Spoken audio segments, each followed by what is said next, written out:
इस डॉग के पैर में एक पिग ट्रैप फंस गया था और इसने इतने दर्द में होने के बावजूद भी हमारी टीम के पसीने छुड़ा दिए। हमें रेस्क्यू लाइन पे कॉल आई और जगदीश जी ने बताया कि एक डॉग दर्द से बहुत चीख रहा है, हम जल्दी आकर उसे बचा लें। पहुंचने से पहले ही हमें मालूम था कि वो एक खुला मैदान है और डॉग को पकड़ने में मुश्किल होने वाली है। हमारी टीम की नजर जब डॉग पर पड़ी तो हमें उसके पैर में एक बड़ा सा फंदा साफ नजर आ गया। दर्द के कारण बेचारा लंगड़ा लंगड़ा के चल रहा था। हमने डॉग को पकड़ने के लिए अपनी तैयारी शुरू कर दी।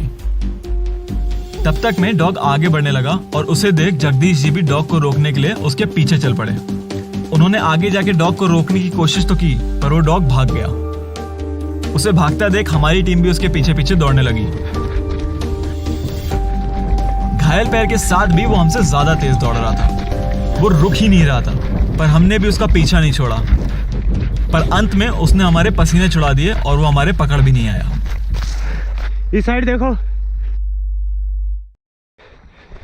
पार निकल गया। हमारा पहला अटेम्प्ट फेल रहा, पर हमने जगदीश जी को जाते जाते ये बोल दिया कि डॉग जब भी दिखे हमें फौरन कॉल करें। 15 दिन बाद वो डॉग जगदीश जी को दोबारा दिखा। हम फौरन उसे रेस्क्यू करने निकल गए। यह हमारा दूसरा अटेम्प्ट था और इस बार अगर वो हमारे हाथ नहीं आता तो उसके पैर का इन्फेक्शन पूरी बॉडी में फैल सकता था। इस बार हमने अपने प्लान में थोड़ा चेंज किया।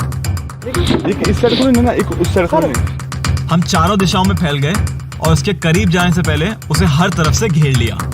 पर जैसे ही उसे हमारे आने की आहट हुई वो दौड़ने लगा। हम भी उसके पीछे भागने लगे।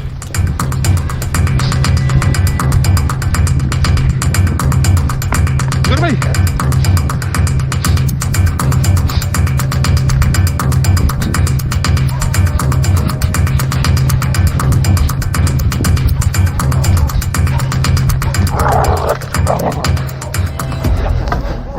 हमने उसे पकड़ तो लिया, पर हमें अभी तक नहीं पता था कि हम उसका पैर बचा पाएंगे या नहीं। हम उसे तुरंत अपनी क्लिनिक लाए। इसकी आंखें बयां कर रही थी कि वो कितना डरा हुआ था और इसका डरना भी वाजिब था। चाहे इंसान हो या जानवर, इमोशंस तो दोनों के ही होते हैं। वो फंदा इंसानों की क्रूरता को साफ दर्शाया था कि जिसने भी ये किया है वो कितना जालिम होगा। हम ये देख के थोड़ा हैरान थे कि जांच के दौरान वो हमसे कितना सहयोग कर रहा है। हमने तुरंत उसके पैरों से फंदा निकाल दिया। इससे उसे काफी राहत मिली, पर इस बेरहम फंदे ने उसके आधे पैर को काट दिया था। यह दृश्य अत्यंत दर्दनाक था। बस मन में यही ख्याल आ रहा था कि लोग कितने जालिम और बेशरम हो सकते हैं। हमने उसका प्राथमिक रूप से उपचार कर दिया और इंतजार करने लगे कि उसका पैर प्राकृतिक रूप से ठीक हो जाए। पर कुछ दिनों में उसके पैर के मांस ने हड्डी को छोड़ दिया और उसके पैर के टिश्यूज डेड होने लग गए। हमें समझ आ गया था कि इसका पैर अब ठीक नहीं हो सकता और ऐसी स्थिति में हमें उसके पैर को एम्पुटेट करना होगा। यह फैसला हमारे लिए आसान नहीं था। अब धीरे धीरे उसका पैर तो ठीक होने लग गया है, पर अब भी वो डरा सहमा रहता है। उसे देख ऐसा लगता है कि उसे हमेशा डर सताता रहता है। वो अपना ट्रीटमेंट राधा दीदी के सिवा किसी से करवाता भी नहीं है।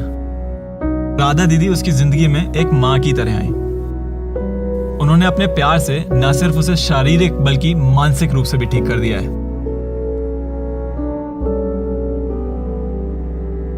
अब वो काफी खुश है और दूसरे डॉग्स के साथ घुलता मिलता है। हम शुक्रगुजार हैं जगदीश जी के, जिन्होंने हमारे हाथों से यह भला काम करवाया।